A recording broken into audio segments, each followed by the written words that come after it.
Bonjour Laure Constantinesco. Bonjour. Alors cette semaine, on voyage grâce à Internet. D'abord, direction le Canada et plus précisément Montréal. Et encore plus précisément, le Mont Royal. C'est la montagne qui a en fait donné son nom à la ville qui s'est construite en contrebas de cette montagne. Alors sur cette montagne, on trouve beaucoup de choses. On trouve un parc, des cimetières, la plus grande église du Canada, 2 universités, un hôpital et bien sûr des quartiers résidentiels. Et grâce à ce magnifique site multimédia produit par l'Office national du film canadien, eh bien on s'y promène et on découvre évidemment les lieux, les habitants célèbres comme l'écrivain Dany Laferrière qu'on vient de voir ou anonyme à travers des photos, des vidéos, des sons. On découvre aussi les messages et les photos souvenirs postés par les internautes, tous amoureux du lieu. Et ainsi, eh bien, on découvre ce lien particulier qui unit en fait les Montréalais à leur sacrée montagne. C'est le nom du site. C'est très bien réalisé, c'est très poétique, il y a une vraie ambiance, ce qui est quand même assez rare sur Internet, donc pour être souligné.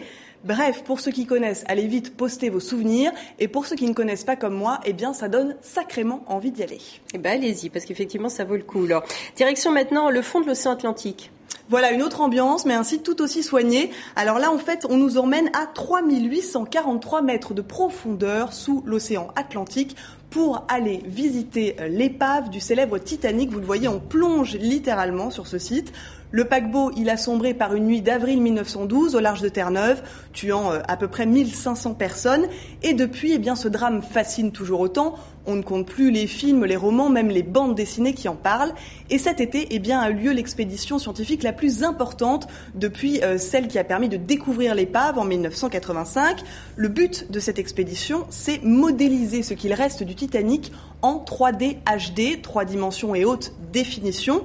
L'objectif, c'est d'en garder une trace, car petit à petit, en fait, ce vaisseau fantôme eh bien, se désagrège et on ne sait pas quand est-ce qu'il va complètement disparaître. Le site a donc été créé pour relater cette expédition. Vous pouvez la revivre au jour le jour. Vous pouvez aussi vous promener au fond de l'océan sur une carte interactive pour découvrir l'histoire du paquebot, l'histoire des recherches scientifiques. Vous allez aussi pouvoir découvrir cet engin ultra perfectionné qui permet de capter en 3D HD. Bref, là aussi, on s'y croirait.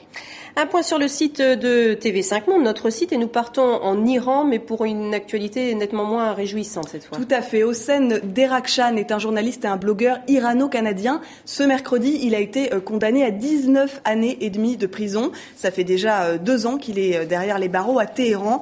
En fait, Hossein est très célèbre en Iran car c'est lui qui a vraiment ouvert la voie au blog en persan. Son blog était d'ailleurs le plus lu du pays. Il ne s'y privait pas de parler politique, de dire ce qu'il pensait du régime. Sa compagne est française, elle n'a eu aucun contact avec lui depuis 2008, elle se bat pour sa libération, elle nous a accordé une interview qui est à lire sur notre site tv5monde.com, rubrique information. Elle sera également sur notre antenne, ce sera ce samedi dans le JT de 4h, temps universel. Enfin, si vous voulez soutenir Hossein Derakhshan, eh bien évidemment des pétitions sont en ligne, tous les liens sont à trouver sur notre site web. Merci.